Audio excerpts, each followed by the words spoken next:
थोड़ा सा वो पार्टी थोड़ा सा ऐसे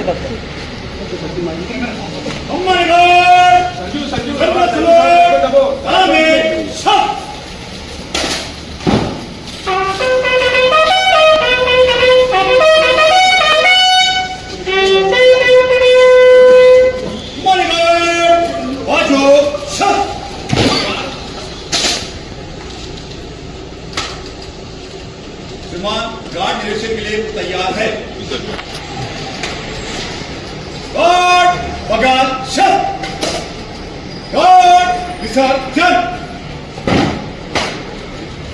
IPS अधिकारी विश्वास नांगरे पाटील यांनी नागपूर पोलीस आयुक्त पदाचा पदभार स्वीकारला। मावळते पोलीस आयुक्त रवींद्रकुमार सिंघल यांनी आयुक्त पदाचा पदभार नांगरे पाटील यांना दिला। यावेळी दोघांनी एकमेकांचं पुष्पगुच्छ देऊन स्वागत केलं। यानंतर विश्वास नांगरे पाटील यांनी माध्यमांशी संवाद साधला। एका कार्यक्रमात राष्ट्रीय स्वयंसेवक संघाचं कौतुक केल्यामुळे विश्वास नांगरे पाटील यांच्यावर टीकेची झोड उठली होती। त्यावर त्यांनी भाष्य केले।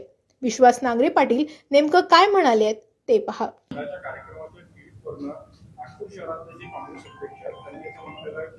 तुम्ही पोलीस आयुक्त म्हणून रुजू झाल्यानंतर त्यांचा एन्काउंटर होऊ शकतो, कारण काही भाजप नेत्यांना त्यांना अर्बन नक्सली असल्याचं संबोधलं होतं, त्यावरून त्यांनी एन्काउंटरची भीती व्यक्त केली आणि त्यालाच ऍड करून असं विचारतो सर, त्या भाषणामुळे किंवा त्या क्लिपमुळे खूप त्याच्यात वेगवेगळे अर्थ काढले जातात, तुम्हाला काय वाटतं? एकच उत्तर मी देईल, त्यामुळे अजून त्या अनुषंगाने काही प्रश्न असेल तर विचारू शकतो। हे पहा, सगळ्यांचा आम्हाला प्रचंड आदर आहे, सन्मान आहे। विथ ड्यू रिस्पेक्ट मी आपल्याला हे सांगू इच्छितो की मी एक भारतीय पोलीस सेवेतला अधिकारी आहे। माझी कटिबद्धता ती जी आहे ती भारतीय संविधानाशी आणि संविधानातल्या मूल्यांशी आहे। त्यात जी मार्गदर्शक तत्व सांगितलेली आहेत, रूल ऑफ लॉ मेंटेन करणं हे माझं प्राथमिक कर्तव्य आहे। आणि या ठिकाणी डॉक्टर बाबासाहेब आंबेडकरांची दीक्षाभूमी आहे, त्यामुळे त्यांच्या विचारांशी, तत्वांशी आणि घटनेतल्या मूल्यांशी आम्ही पाईक होतो, आहे आणि राहू शकतो। पोलिसिंग हे रिॲक्टिव्ह आणि प्रिव्हेंटिव्ह आणि प्रोॲक्टिव्ह हे तिन्ही स्वरूपांचं असतं। एज्युकेशन, अवेअरनेस आणि एन्फोर्समेंट हे पोलिसिंगचे भाग असतात। कायद्याचा ज्यावेळेला आम्ही अंमल करतो, त्या अंमलाबरोबर जनजागृती करणं आणि शिक्षण, लोकांमध्ये प्रबोधन करणं हे सुद्धा पोलिसांचं कर्तव्य आहे। त्यामुळे ज्या सामाजिक, सांस्कृतिक संघटना असतात, त्यांचे जे रचनात्मक आणि होकारात्मक कार्यक्रम होतात, त्या कार्यक्रमामध्ये जाणं आणि तिथल्या युवकांना, वृद्धांना, मुलांना, स्त्रियांना मार्गदर्शन करणं, प्रबोधन करणं हे आमचं कर्तव्य आहे। अगदी 4 दिवसापासून या विषयावरती खूप चर्चा होत आहे, त्यामुळे मी हे सांगू इच्छितो की हा जो कार्यक्रम आहे तो 19 एप्रिलला आयोजित करण्यात आलेला होता। याचं निमंत्रण घेऊन सकल हिंदू समाज, सानपाडा इथले प्रतिनिधी माझ्याकडे आलेले होते। हे प्रतियश आर्किटेक्ट्स, डॉक्टर्स, चार्टर्ड अकाउंटंट्स असे प्रतिनिधी मला निमंत्रण द्यायला आलेले होते आणि ते निमंत्रण माझ्याकडे अजूनही आहे, ज्यामध्ये सांताक्रूजच्या योग इन्स्टिट्यूटच्या 90 वर्षाच्या हंसाजी या योग प्रबोधन योगावरती मार्गदर्शन करणार होत्या। CSTAT म्हणजे कस्टम, सेंट्रल एक्साइज आणि सर्व्हिस टॅक्सचे अपीलेट ट्रिब्युनल आहे, त्याचे कमिशनर साहेब हे GST आणि सीमावर्ती GST मधले रिफॉर्म्स आणि सीमावर्ती शुल्क कशा पद्धतीनं त्याच्यावर बदल झाले यावरती मार्गदर्शन त्यांनी त्या कार्यक्रमात केलेलं आहे। स्पिरिच्युअल लीडर्स म्हणजे इस्कॉनचे प्रमुख डॉक्टर सुरदास प्रभूजी आणि ब्रह्मकुमारीच्या शीला दिदी यांनी स्पिरिच्युअल लेक्चर्स त्या ठिकाणी दिलेलं होतं। आणि या कार्यक्रमाचं निमंत्रण हे कुटुंबियांना, म्हणजे त्यात महिला, मुलं, ज्येष्ठ नागरिक या सगळ्यांना बोलवण्यात आले होते।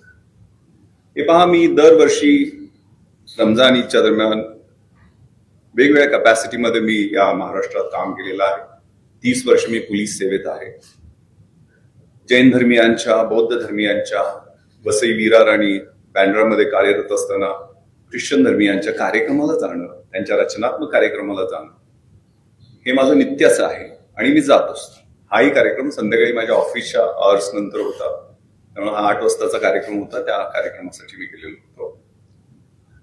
आणि त्यामध्ये जसं मी इफ्तार पार्टीला बोलतो की एक ही सपने खडे हो गए दोनों हुनर, कोई रहा बंदा नवाज, म्हणजे सुराल फतियापासून मी माझ्या भाषणाला सुरुवात करत असतो. रमजानचं महत्व पटवून देताना फक्त तोंडाचा, जिभेचा, डोळ्यांचा रोजा नसून चांगलं पाहायचं, चांगलं बघायचं, चांगलं बोलायचं, वाईटापासून दूर राहायचं, परहेजगार व्हायचं हे अभिप्रेत आहे. तसंच मी या कार्यक्रमामध्ये सुरुवातीला एको देवा सर्व भूतांतरात्मा एकम सद्विप्र बहुधा वदन्ति, एकच ईश्वर आहे आणि त्याची वेगवेगळ्या रूपामध्ये प्रार्थना केली जाते.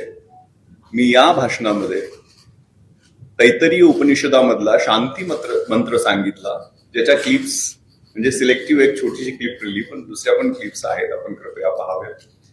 त्यामध्ये ओम सहना भवतु सहनो भुनक्तु सहवीर्यम कर्मावहे तेजस्विना वदितमस्तु मा विद्विषावहे. आपण सगळे एकत्र येऊन परमेश्वराने आपला स्वीकार करावा, आपल्या सगळ्यांचं संरक्षण करावं, आपलं ज्ञान हे एव्हर फ्रेश राहावं आणि let's not hate each other. एकमेकांचा द्वेष, तिरस्कार, असूया, चांगलं न बघवण्याची वृत्ती ही नष्ट व्हावी. धर्मामध्ये सगळ्या 3 क्रियापद आहेत, to love, to help and to serve. त्या भाषणातल्याच मी गोष्टी सांगतोय. प्रेम करणं, मदत करणं, सेवा करणं. आणि आपली जी संस्कृती आहे ती संस्कृती म्हणजे स्वतःशी उपाशी राहून दुसऱ्याला भरवण्याची संस्कृती आहे. विकृती जी असते ती दुसऱ्याच्या ताटातलं ओढून घेण्याची असते आणि प्रकृती स्वतःच्या ताटातलं स्वतः खाण्याची असते. पण स्वतः उपाशी राहून दुसऱ्याला भरवणं. आणि त्या भाषणामध्ये मी ज्ञानेश्वरी मधील पसायदानाबद्दल खूप डिटेलमध्ये बोललेलो होतो. दुरितांचे तिमिर जाओ, विश्व स्वधर्म सूर्य पाहो, जो जे वांछील तोते लाहो प्राणी जात. विश्वबंधुत्वाची, सौहार्दाची आणि प्रेमाची शिकवणूक देणाऱ्या धर्माबद्दल बोललो. त्याच्यानंतर मी व्यसनाधीनता, ड्रग्ज, कारण मी 3 रेव पाट्यावर रेड केलेल्या आहेत, त्या अनुषंगानं, ड्रग्सच्या अनुषंगानं युवकांचं प्रबोधन केलं. पोलीस मधल्या करिअर मधल्या संधी आणि सगळ्यात महत्वाचं प्रिव्हेन्शन ऑफ करप्शन ऍक्ट बद्दल माहिती दिली. पण हे रचनात्मक चांगलं होतं आणि चांगलं बोललेलो आहे. त्यातून कुणी काय अर्थ लावला याच्याबद्दल बोलणं उचित नाही. यामध्ये कुठल्याही कंडक्ट रूलचा मी भंग केलेला नाही. हा कार्यक्रम वंदे मातरम ह्या आपल्या राष्ट्रीय गीताला 150 वर्ष पूर्ण झाली आणि RSS ला 100 वर्ष पूर्ण झाली. या निमित्तानं सकल हिंदू समाजा वतीनं आयोजित करण्यात आलेला होता. आणि त्याबद्दल त्यावेळेला जे काही मी बोललो ते माझ्या कायद्याच्या चौकटीत आणि नियमांच्या अनुषंगानं सगळ्या बरोबर गोष्टी राहतील याची दक्षता घेऊन बोललो. धन्यवाद.